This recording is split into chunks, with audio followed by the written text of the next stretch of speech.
아버님, 그 개는 내쫓으셔야 합니다. 아들의 차가운 목소리가 밤 공기를 가른다. 하지만 하얀 진돗개 백구는 여전히 장독대를 향해 날카롭게 지저댄다. 마치 땅속 깊은 곳에 묻힌 비밀을 파내라고 재촉하는 것처럼 60대 후반의 성만은 아직 모른다. 이 개가 자신의 삶을 송두리째 뒤바꿀 진실의 열쇠라는 것을, 그리고 가장 믿었던 사람들이 가장 끔찍한 배신자가 될 수도 있다는 것을. 과연 백구가 파헤치려는 그 진실은 무엇일까? 시작 전에 좋아요만 눌러주세요. 강원도 평창의 산골 마을, 새벽 5시를 알리는 닭. 울음소리가 고요한 공기를 깨웁니다. 60대 후반의 최성만은 습관처럼 눈을 뜹니다.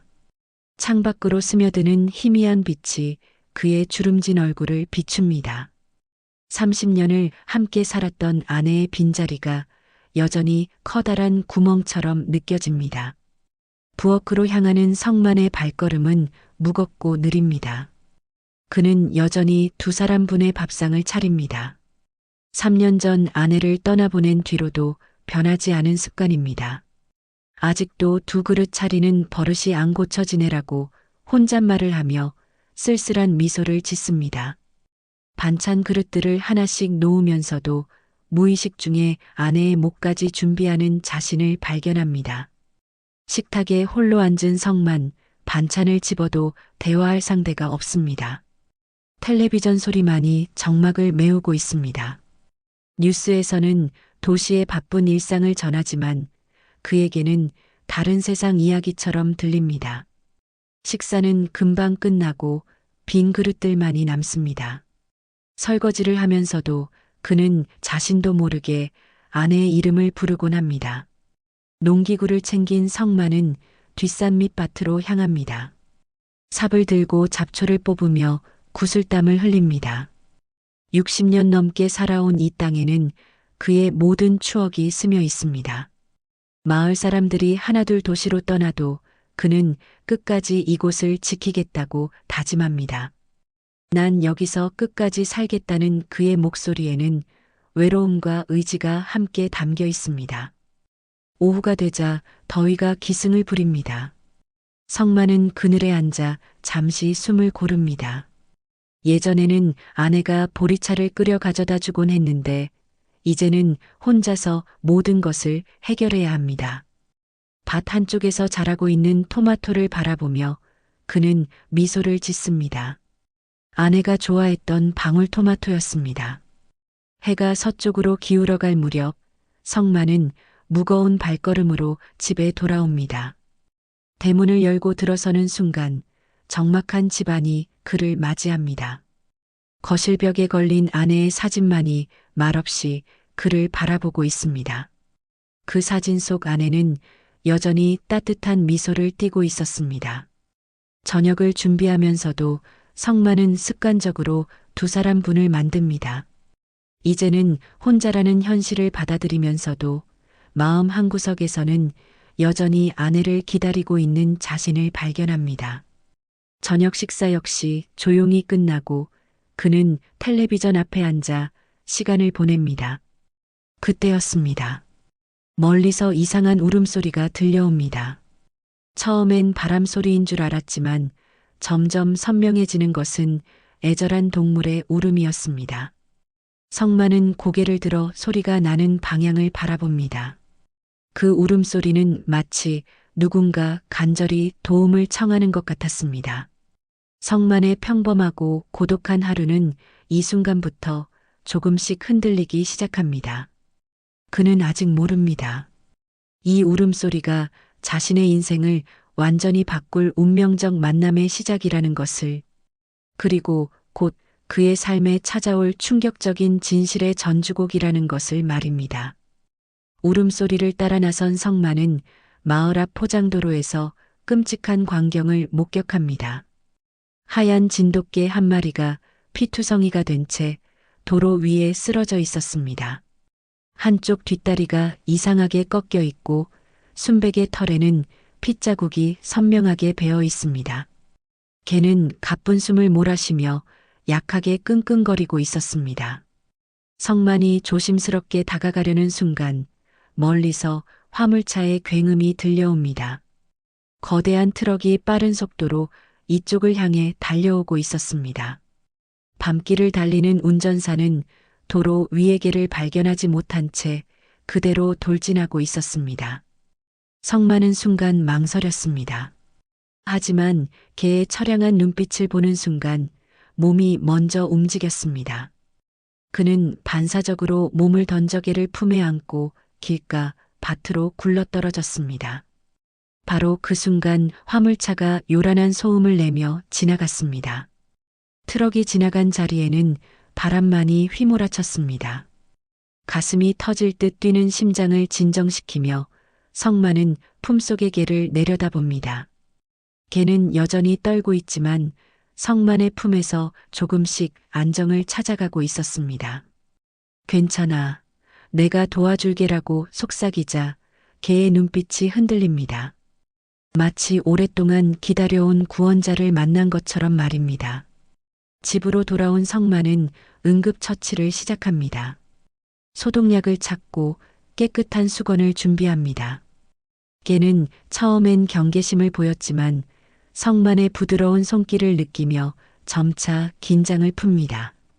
상처를 닦아주고 연고를 발라주는 성만의 모습은 마치 손자를 돌보는 할아버지 같았습니다.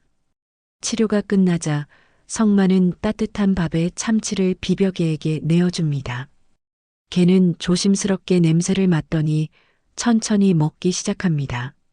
며칠을 굶었는지 몰라보게 말랐던 개의 몸이 안쓰럽기만 합니다. 성만은 개의 순백의 털을 보며 백구라 하자고 이름을 지어줍니다. 그날 밤 오랜만에 집안에 생기가 돌기 시작합니다. 백구는 성만의 발치에서 조용히 잠을 청하고 성만 역시 3년 만에 외롭지 않은 밤을 맞이합니다. 혼자였던 그의 저녁 식탁에도 이제는 백구가 함께합니다. 며칠이 지나자 백구는 완전히 회복됩니다. 다리의 상처도 아물고 털의 광택도 되돌아왔습니다. 성만과 백구는 함께 밭에 나가고 함께 식사하며 함께 텔레비전을 봅니다. 마치 오래전부터 가족이었던 것처럼 자연스럽게 일상을 공유합니다. 성만은 백구를 보며 말합니다. 넌 이제 내 가족이다, 백구야. 그 말에 백구는 꼬리를 흔들며 성만의 손을 합습니다. 두 존재는 서로의 외로움을 채워주며 새로운 동행을 시작합니다. 하지만 이 평화로운 시간이 오래가지 못할 것이라는 사실을 그들은 아직 모르고 있었습니다. 백구와 함께하는 일상이 시작된 지 사흘째 되는 밤, 이상한 일이 벌어집니다. 평소에는 얌전했던 백구가 갑자기 장독대와 창고 쪽을 향해 날카롭게 짖기 시작합니다. 성만은 놀라 일어나 손전등을 들고 마당으로 나갑니다. 하지만 불빛을 비춰봐도 아무것도 보이지 않습니다. 백구는 계속해서 특정 방향만을 보며 으르렁거립니다. 털이 곤두서고 온몸이 긴장한 채로 경계태세를 취하고 있습니다. 성만이 아무리 달래도 백구는 진정하지 않습니다. 마치 그곳에 무언가 위험한 것이 숨어 있다는 듯이 말입니다. 다음 날 아침, 이웃 할머니가 찾아옵니다. 밤새 개 짖는 소리 때문에 잠을 못 잤다며 불평을 늘어놓습니다. 그런데 할머니의 다음 말이 성만을 불안하게 만듭니다. 예전에도 이 집 개가 밤마다 울다 사라졌다고 말합니다. 성만의 집에서 기르던 개들이 모두 그런 식으로 행동하다가 어느 날 갑자기 자취를 감췄다는 것입니다. 할머니의 말을 들은 성만은 소름이 돋습니다. 혹시 이 집에 무언가 이상한 기운이 있는 것은 아닐까 하는 생각이 듭니다. 하지만 60년 넘게 살아온 집에서 그런 일이 있을 리 없다며 스스로를 달랩니다. 낮에도 백구의 이상한 행동은 계속됩니다. 장독대 근처에서 흙을 파헤치며 불안한 기색을 보입니다. 성만이 부르면 잠시 멈추지만 금세 다시 그 자리로 돌아가 땅을 킁킁거리며 냄새를 맡습니다. 마치 그 밑에 무언가 중요한 것이 묻혀 있다는 듯이 말입니다. 밤이 되면 상황은 더욱 심각해집니다. 백구의 짖음은 더욱 격렬해지고 울음소리는 애절하기까지 합니다. 마을 전체가 개 짖는 소리로 가득 차고 이웃들이 수군거리기 시작합니다. 누군가는 그 개를 내보내라고 말하고 또 누군가는 무언가 불길한 일이 일어날 것 같다고 속삭입니다. 성만은 점점 불안해집니다. 정말 저 밑에 뭐가 있나 하는 생각이 머릿속을 떠나지 않습니다. 백구의 눈빛은 마치 여기 파보라고 말하는 듯 했습니다. 그 간절한 눈빛을 보고 있으면 성만의 마음도 흔들립니다. 사흘째 밤 백구의 짖음은 절정에 달합니다. 성만은 더 이상 견딜 수 없어 창고에서 삽을 꺼내 들고 마당으로 나섭니다. 백구야, 도대체 뭘 보라는 거냐고 묻지만 백구는 여전히 장독대만을 바라보며 짖고 있습니다. 달빛 아래서 삽을 든 성만의 모습은 어쩐지 비장해 보입니다. 그는 결심을 굳히고 장독대 앞으로 다가갑니다. 백구는 그제서야 짖음을 멈추고 성만의 옆에 조용히 앉습니다. 마치 드디어 자신의 뜻을 알아줬다는 듯이 말입니다. 성만은 삽을 땅에 꽂습니다. 그리고 그 순간 그의 평범한 일상은 완전히 달라지게 됩니다.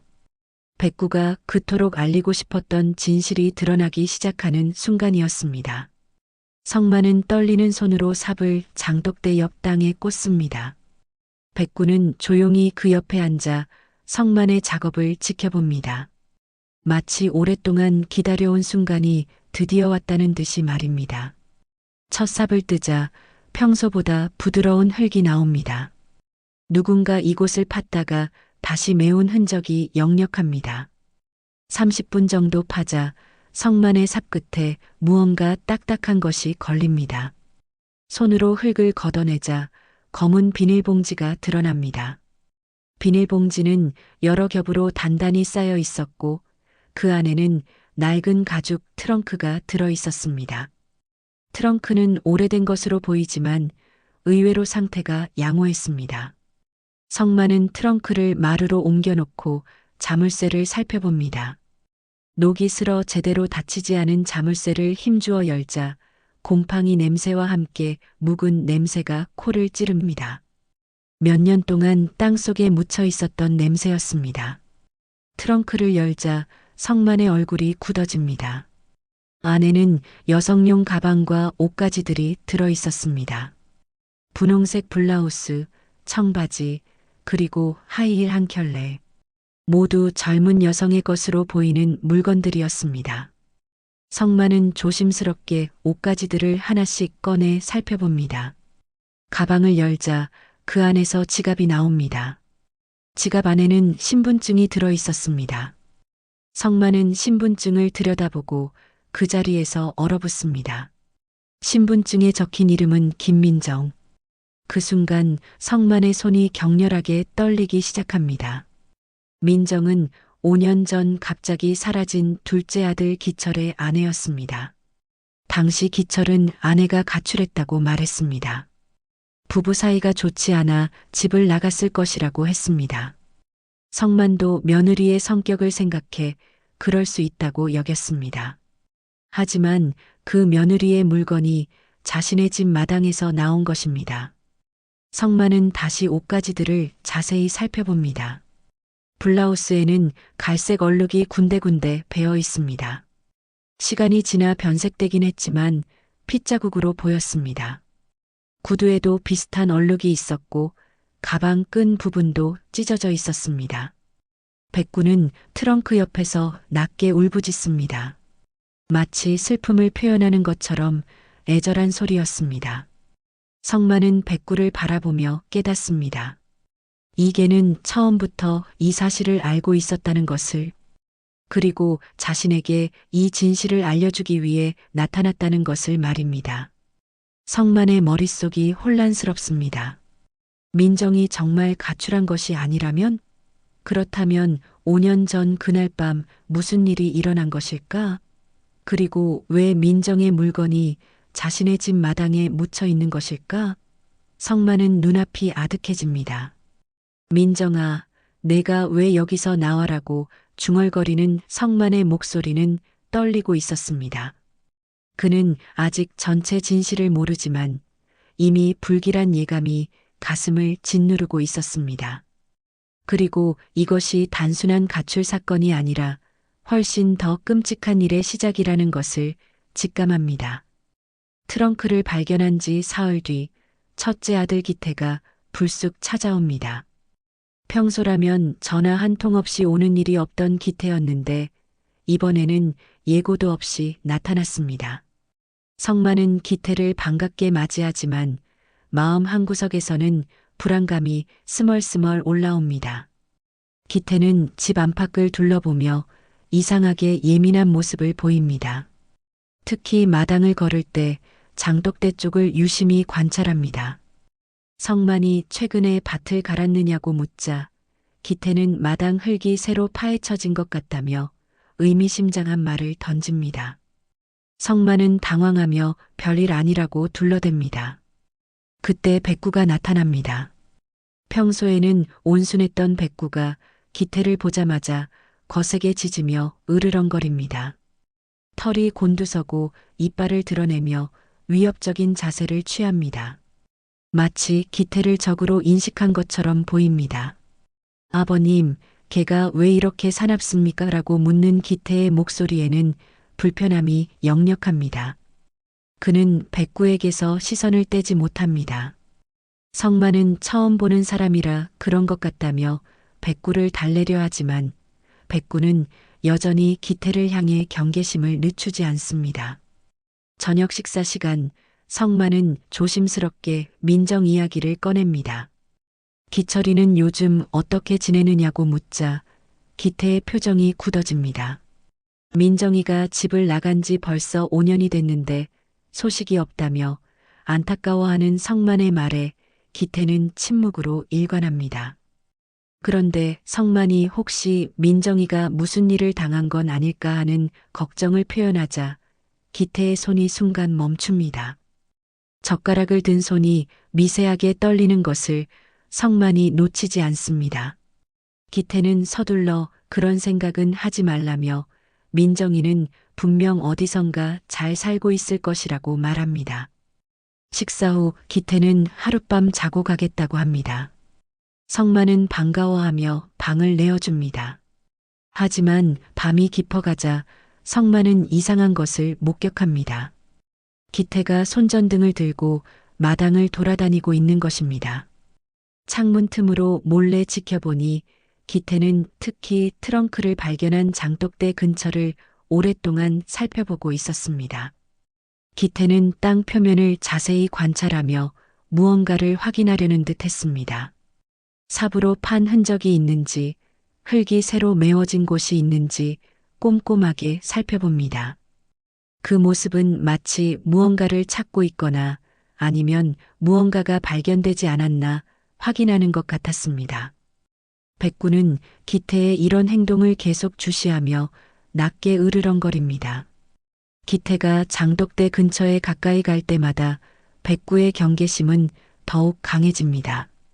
마치 기태가 그곳에 접근하는 것 자체를 막으려는 것처럼 보입니다. 다음 날 아침 기태는 서둘러 떠날 준비를 합니다. 성만이 더 있다 가라고 하지만 기태는 급한 일이 있다며 서둘러 나섭니다. 떠나기 전 기태는 성만에게 의미심장한 말을 남깁니다. 아버님, 그 개는 내쫓으셔야 합니다. 동네에 소음만 일으키고 별로 도움이 되지 않을 것 같은데요. 성만은 기태의 말에 의아함을 느낍니다. 왜 갑자기 백구를 내쫓으라고 하는 것일까? 그리고 어젯밤 기태의 수상한 행동은 무엇을 의미하는 것일까? 성만의 마음속에 불길한 예감이 점점 커져갑니다. 기태가 떠난 후 백구는 다시 평온해집니다. 하지만 성만은 계속해서 의심의 눈길로 아들이 사라진 방향을 바라봅니다. 혹시 기태가 민정의 실종과 관련이 있는 것은 아닐까? 그리고 백구가 기태를 경계하는 이유가 있는 것은 아닐까? 성만의 머릿속은 온통 의문으로 가득 찹니다. 기태가 떠난 지 일주일 뒤 백구는 또 다른 이상한 행동을 보입니다. 평소와 달리 성만을 뒷산 쪽으로 이끌려고 합니다. 백구는 성만의 앞에서 몇 걸음 걷다가 뒤돌아보며 따라오라는 듯 짖습니다. 성만이 따라가지 않으면 다시 돌아와서 옷자락을 물고 끌어당깁니다. 결국 성만은 백구를 따라 산길로 향합니다. 백구는 마치 길을 아는 것처럼 확신에 찬 발걸음으로 앞장섭니다. 30분 정도 올라가자 오래전에 폐쇄된 작은 폐광이 나타납니다. 이곳은 성만의 아버지 세대까지만 운영되던 곳으로 지금은 잡초만 무성한 버려진 땅이었습니다. 백구는 폐광 입구 근처의 한 지점에서 멈춰서서 땅을 킁킁거리며 냄새를 맡습니다. 그리고는 앞발로 땅을 파기 시작합니다. 성만은 백구의 행동을 보며 섬뜩한 예감을 느낍니다. 혹시 이곳에도 무언가 묻혀 있는 것은 아닐까요? 성만은 집에서 가져온 삽으로 백구가 파던 자리를 조심스럽게 파기 시작합니다.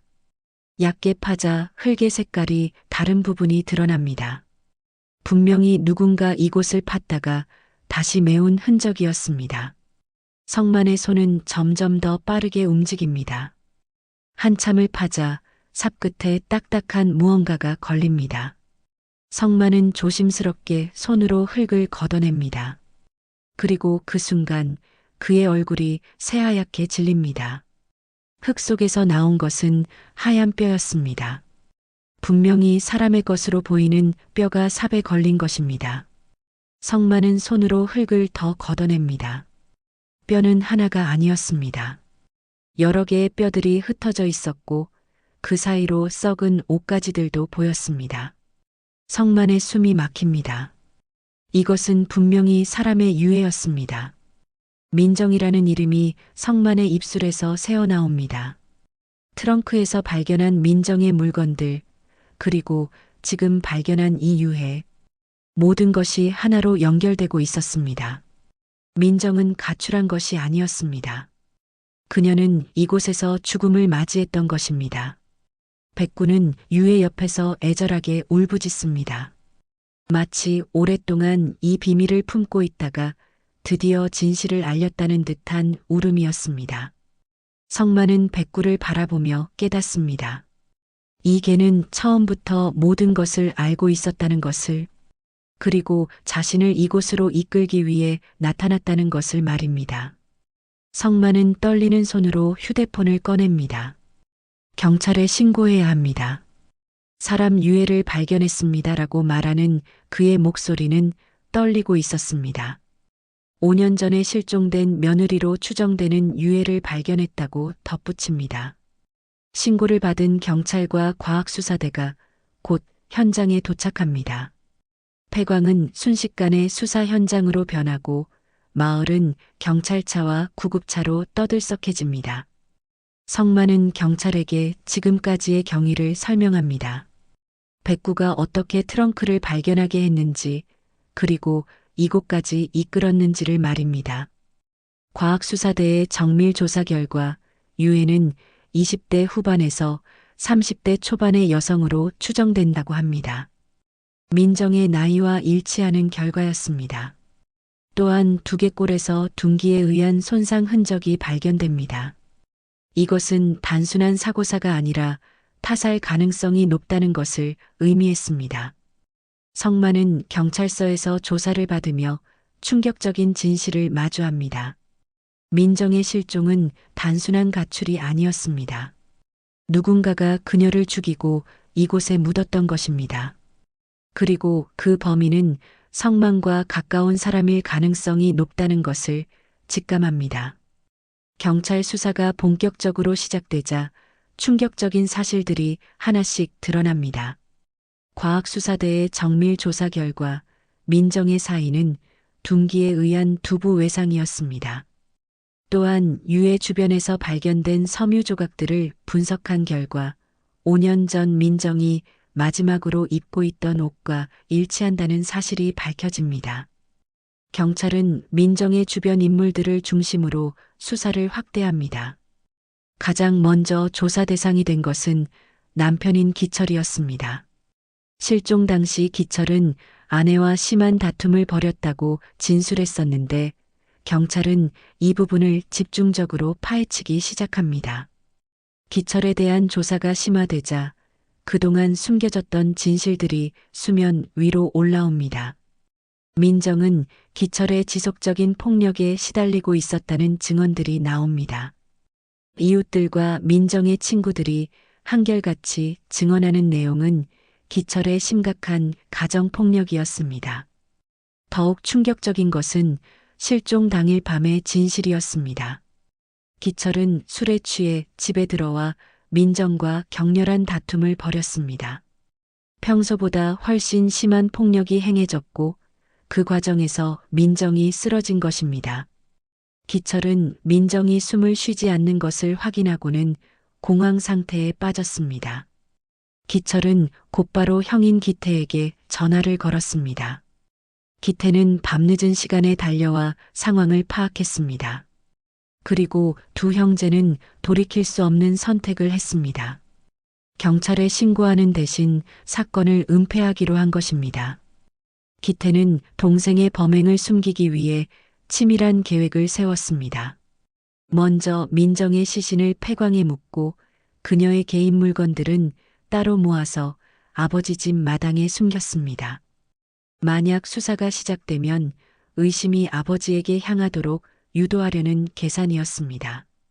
두 형제는 민정이 가출했다는 거짓 진술을 하며 5년 동안 진실을 숨겨왔습니다. 성만은 그동안 아무것도 모른 채 며느리를 걱정하며 지내왔던 것입니다. 심지어 자신이 용의자가 될 수 있도록 증거를 조작한 아들들의 배신을 전혀 눈치채지 못했습니다. 결국 증거들이 하나씩 드러나자 기태가 먼저 무너집니다. 경찰서 조사실에서 기태는 눈물을 흘리며 자백합니다. 아버님, 죄송합니다.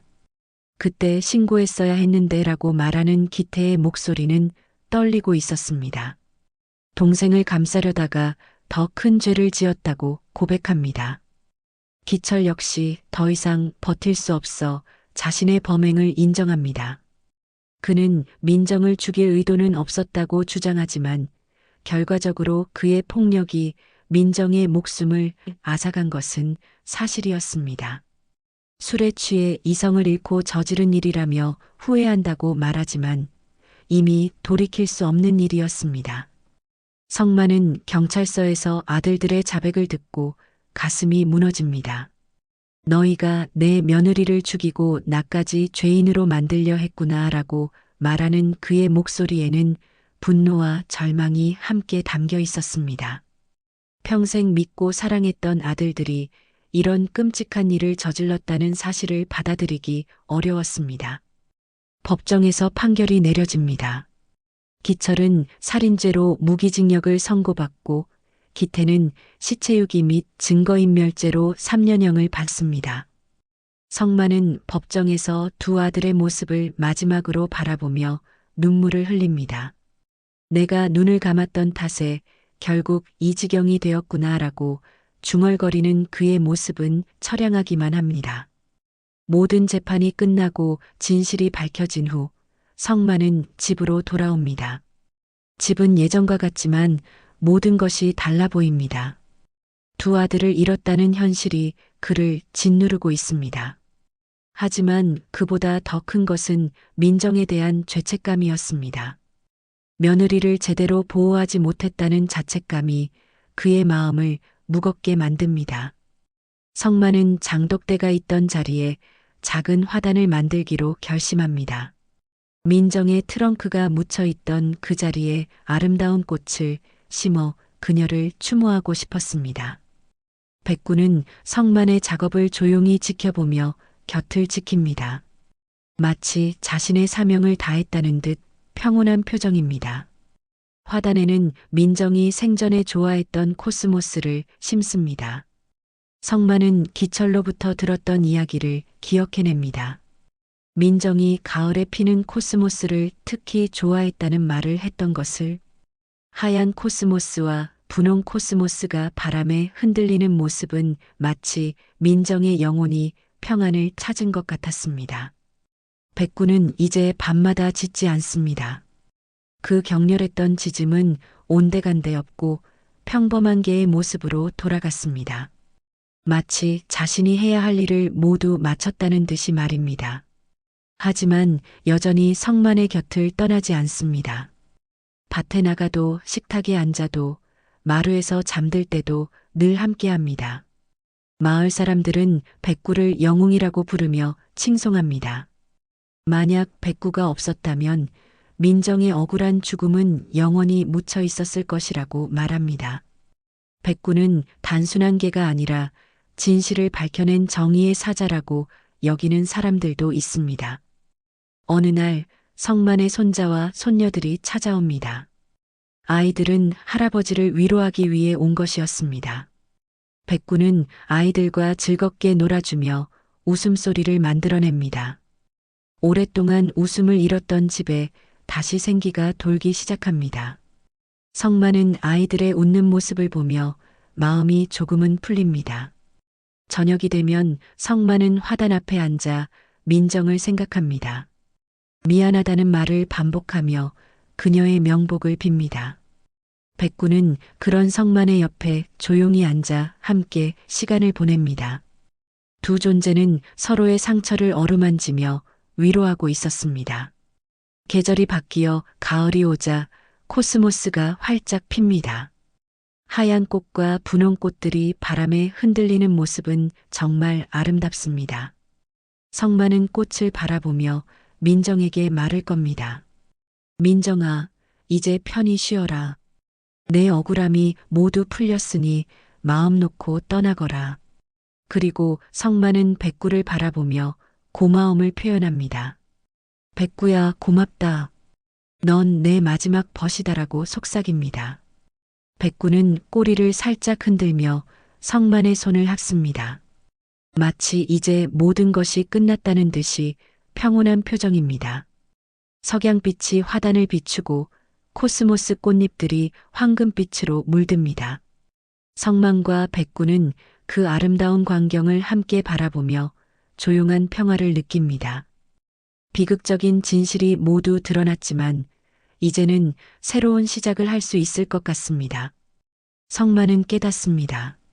백구는 민정이 보낸 마지막 선물이었다는 것을, 진실을 밝혀달라는 그녀의 간절한 부탁을 전하기 위해 나타난 천사 같은 존재였다는 것을, 넌 민정이가 보낸 선물이었구나 라고 중얼거리는 성만의 목소리에는 감사함이 가득했습니다. 오늘 사연은 여기까지입니다. 좋아요와 구독 부탁드리고 오늘도 행복한 하루 보내세요.